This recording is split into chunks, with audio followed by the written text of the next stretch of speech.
So our next group of absolute monarchs that we talk about are going to be the absolute monarchs of France. We're going to be working through the kings of France during this time period. We've talked about the kings of Spain prior to this, and in our next video, to conclude our age of absolutism, we talk about the kings of England. From the time period of the 1560s to the 1590s, religious wars in France are going to be nearly constant, are going to be ferocious, and are going to be incredibly violent as the Catholics and the Huguenots are literally tearing each other and tearing the country of France apart. We've talked about already the Hundred Years' War. We're about a century removed from the end of that conflict, which was over 100 years of fighting. We had the Black Death take place towards the beginning of that. So France, for the last 100, 200, 250 years, is seeing itself be invaded, has had a giant pandemic, is having endemic religious wars, literally tearing at the seams of the country that are holding it together. We don't really have a whole lot of time to talk about just how violent, how frequent, how ferocious these religious wars in France were, but we've already touched on a couple different time points when we talked about this in the Reformation. We talked about St. Bartholomew's Day massacre, which occurred on St. Bartholomew's Day in 1572, when a prominent French Catholic prince was going to marry a prominent French Huguenot princess, and the Catholics got upset about that. They stormed the wedding party. They killed the bride, the bridesmaids, the bride's family, the bride's guests, the groom's family, the groomsmen, or the groom's guests, and only the groom was able to go and escape when 3,000 Huguenots were slaughtered on this day. And this groom will eventually become Henry IV of France. He's going to rule France from 1589 to 1610.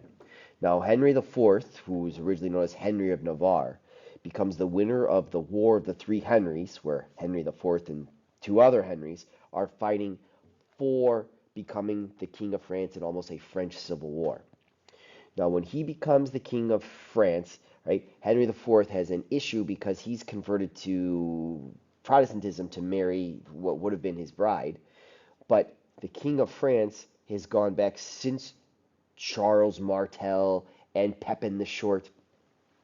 The idea that the French kings, literally their nickname is the most Catholic kings of Europe. So what does this Huguenot do? This Huguenot goes and converts to Catholicism. Now, why does he do this? Because he says Paris is worth a mass.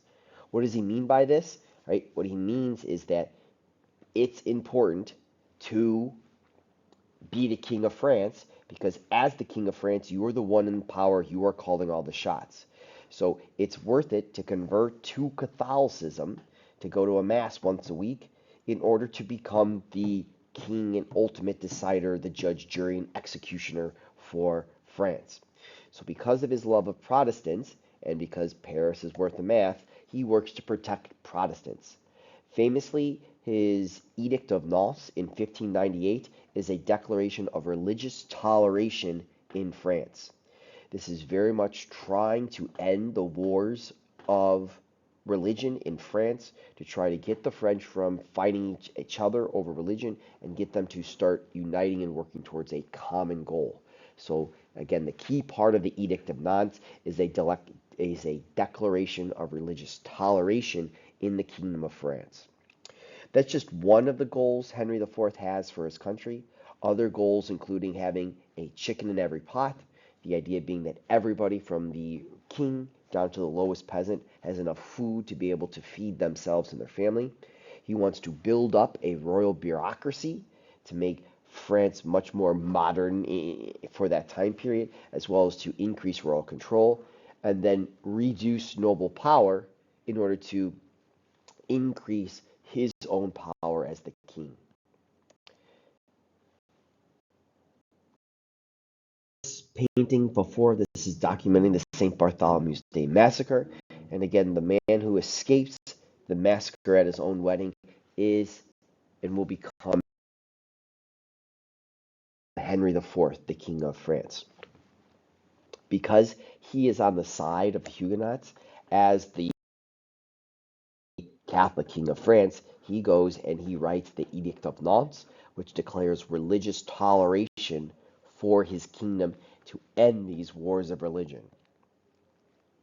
Henry IV is going to give way to several of the other kings of the Bourbon dynasty, and we get a couple of several different Louis in a row here. Now, one of these Louis has as his administrator Cardinal Richelieu. So if we know that, that Cardinal's not his first name, that is position within the Catholic Church. His last name is Richelieu. So Cardinal Richelieu is going to be the chief administrator for King Louis XIII from 1624 to 1643. Now, Louis XIII, being the King of France, it's good to be the king. Spends a lot of his time on leisure and spending money and doing more funner things. And he basically delegates the role of running the country of France to Cardinal Richelieu. Cardinal Richelieu is going to have two goals during his administer position. And hints, winks, and nudges, I would know what these two goals are. So his first goal includes wanting to destroy the power of the Huguenots.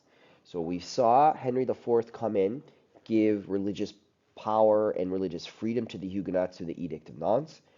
The Catholic, Cardinal Richelieu, working for the most Catholic king of Europe, the King of France, wants to, he, as a cardinal, can't go and just strike off the document of religious toleration. Again, he is wise enough to understand that this is helping France, but he does not want the Huguenots to have too much power. He wants them to understand that they are only there at the whims of the Catholic Church and of the King of France.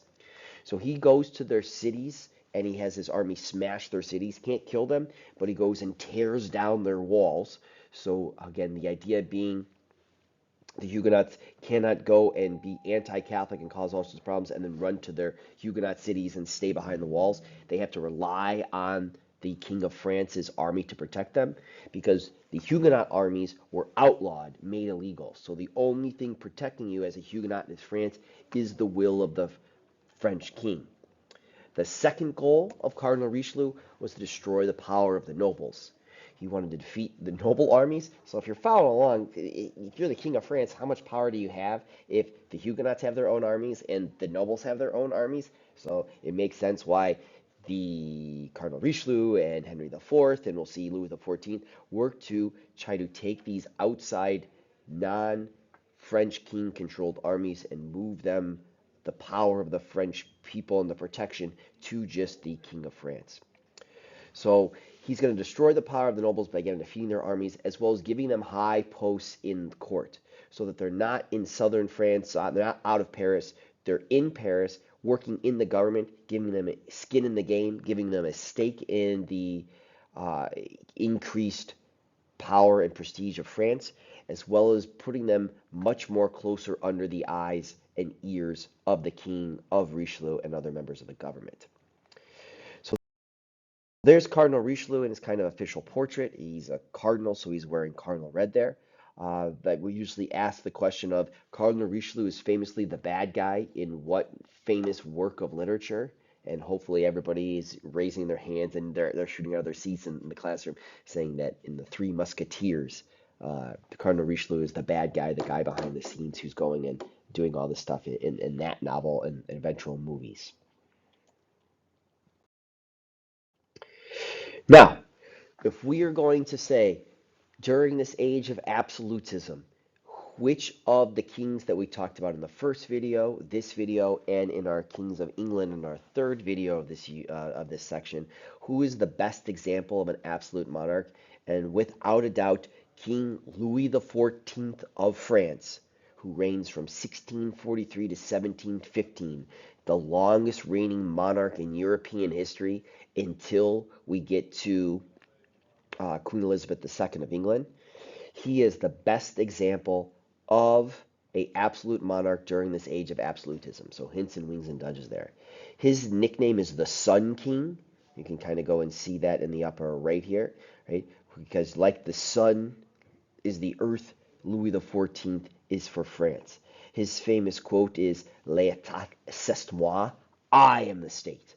So this whole idea of the king and the monarch being the representation of the entire state of all these different peoples in there is literally personified and best personified by Louis XIV and this motto. And again, when we're talking about the idea of how powerful he is, the Estates Generale in France, the Estates Generale in France didn't meet his entire reign. The Estates Generale in France is not going to meet from 1614 to 1789. We talked about this in one of the homeworks we had earlier, that the Estates Generale does not become a check on the King of France's power like the other legislative body that comes into existence during the Middle Ages of Parliament in England, which does through the Magna Carta. Now, like Cardinal Richelieu, working for Louis XIV's father, Louis XIV wants to keep the nobles under control. So how does he do that? He appointed to nobles to court and as intendants within the government.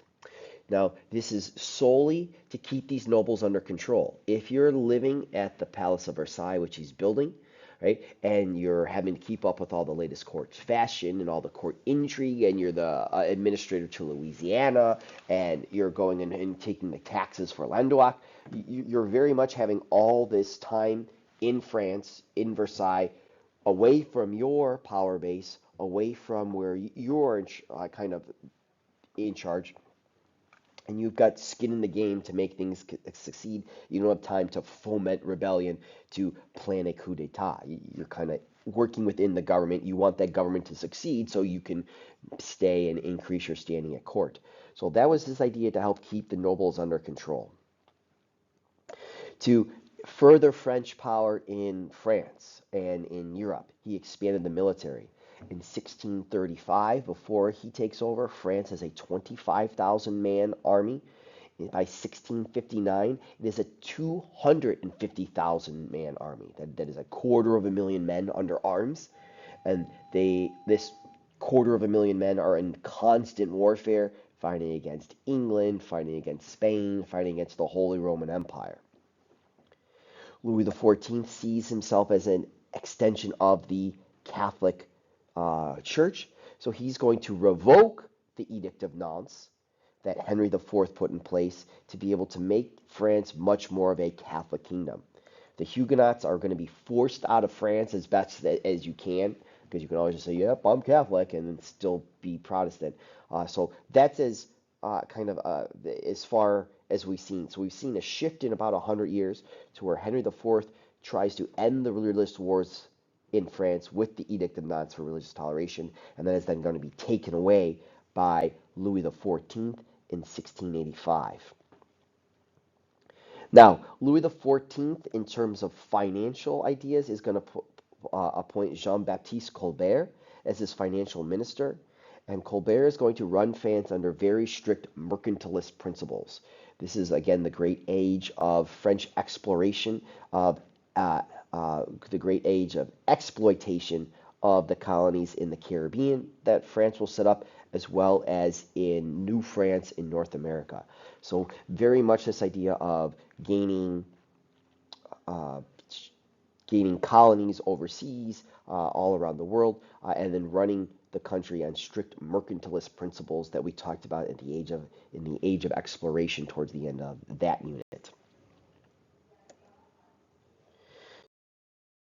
So here are two different portraits of Louis XIV. On the left, we have Louis XIV as the king, and on the right, we have Louis XIV as general, leaning and going and fighting in there. And again, you can go and spend an entire college semester talking about the wars and fighting that Louis XIV is going to be fighting with England and Spain and the Holy Roman Emperor against. Louis XIV famously revokes the Edict of Nantes. You can get the fancy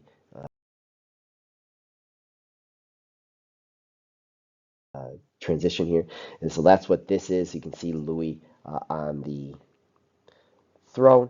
All right, so he's sitting there, and this is, again, him taking away that doctrine of religious toleration. And in terms of the economy, as we have the fancy transition, Jean-Baptiste Colbert is running France. Very strict mercantilist principles to enrich Louis himself as well as the Kingdom of France. So Louis is gaining all this money. He's gaining all this money from all over the world. What is he going to be spending it on? We talked about Philip II of Spain building the Palace of the Escorial. Louis XIV of France will build the palace at Versailles. Now, don't write this down for this because you should know. You should know. Put this in your notes, but don't put this on your study guide because it's not going to be on the quiz. Why would I ask you if it's going to be this? But what is the Palace of Versailles? It's a 17th century model of rational order. It becomes the center of France and becomes the perfect symbol of the king's power.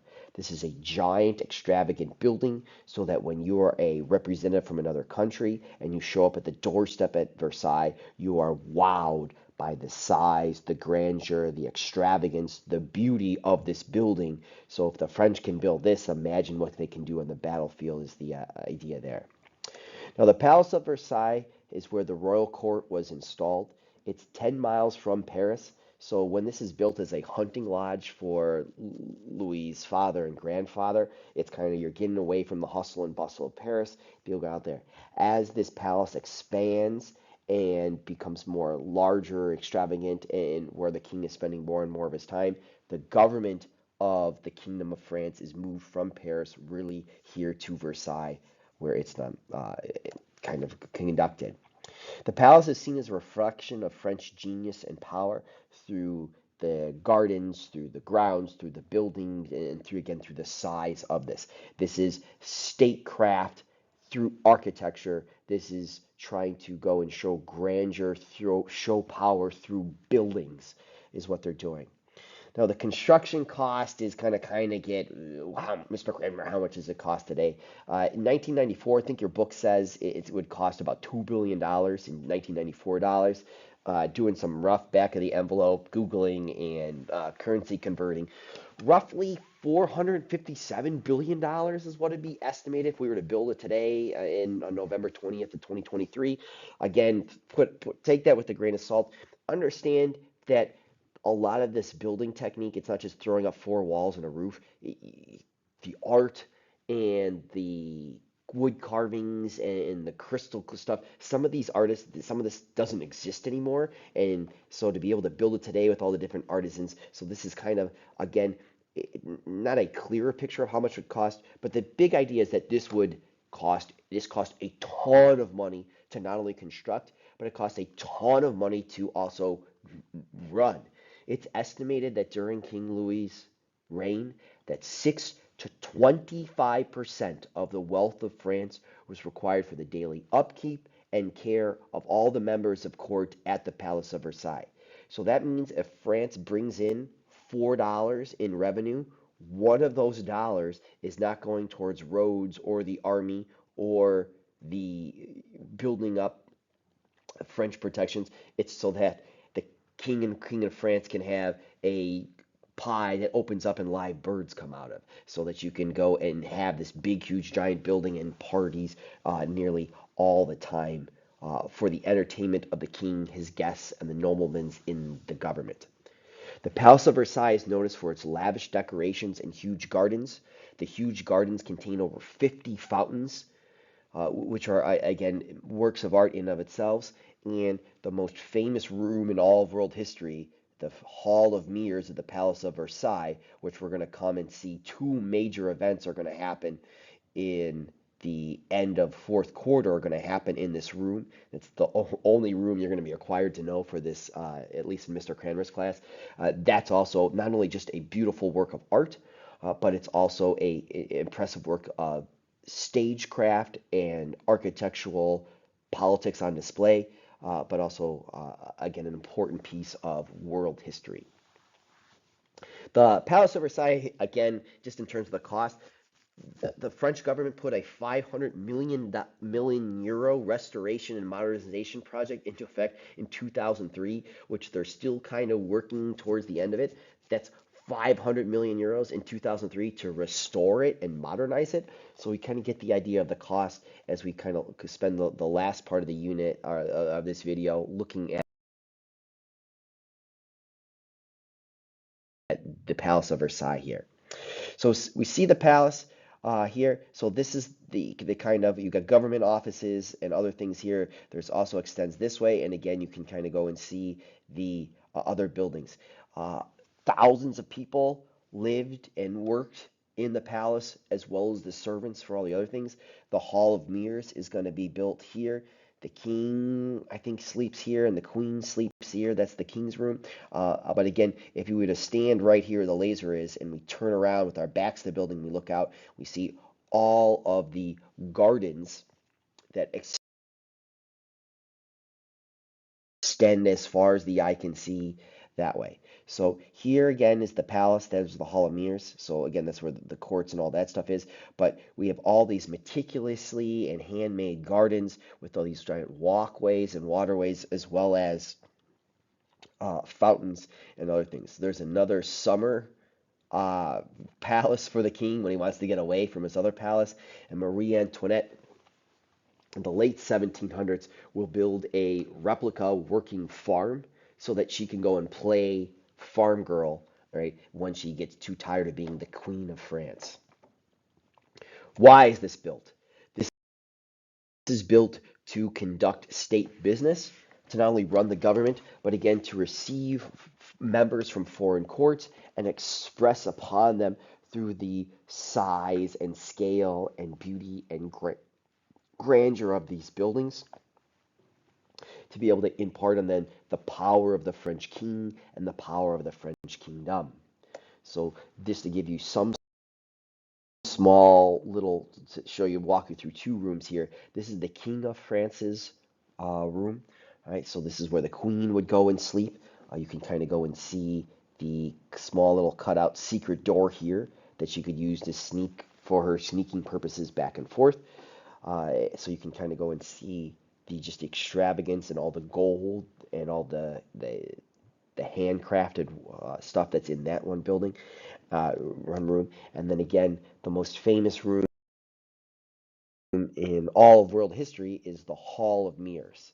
So the Hall of Mirrors on the right side, these are all windows. If you look at the windows and you face out, that's where all you can see all the gardens. And then on the left side, you can see all of the mirrors, which again, think about how hard it would be and how expensive it was to have a mirror in this time period, along with the glass and crystal chandeliers, the gold in the in painted gold statues and statuary, as well as the painted ceiling from one end of the Hall of Mirrors to another. If we go and look out those windows, extending again as far as the eye can see. So again, if we're here, or let me get the laser pointer. If we're standing here in the Hall of Mirrors looking out that way, you can go and see how far and expansive Versailles stretched with its gardens. 50 different fountains would be gardened in it. I get they're French, so the engineering and plumbing wasn't the greatest. So there would be guys whose job it was to sit in the bushes next to the spigot next to each fountain, because not all 50 fountains could have the water pressure to run at the same time. So when they would hear people coming or hear the king coming, that guy would then turn the faucet, the water would turn on, and the fountain would look all pretty. And then when they got out of earshot, he would go and turn it off, because then the next guy would have to turn his fountain on. Just to kind of give you a sense of how something built during this time period would have to work just logistically. One example of one of these small little cutouts in the gardens is this little scene and tableau set out from here. The question I like to ask is, what is natural? What was originally here when this was put in? And again, we usually get, oh, Mr. Cranmer, the rocks or the lake. Nothing in here is original to this spot of the earth. Every blade of grass, every piece of moss was put there by human hands. That's all concrete, shaped and molded to look like rock, to be able to go and provide a sense of nature within this large palace complex. So that's the kind of where we're going to leave you on here in the gardens of the Palace of Versailles. So we're going to end our discussion of the French absolute monarchs. And from here, we're going to see how the French kings are working with their absolutism, and see how absolutism is going to come to an end with the kings of England.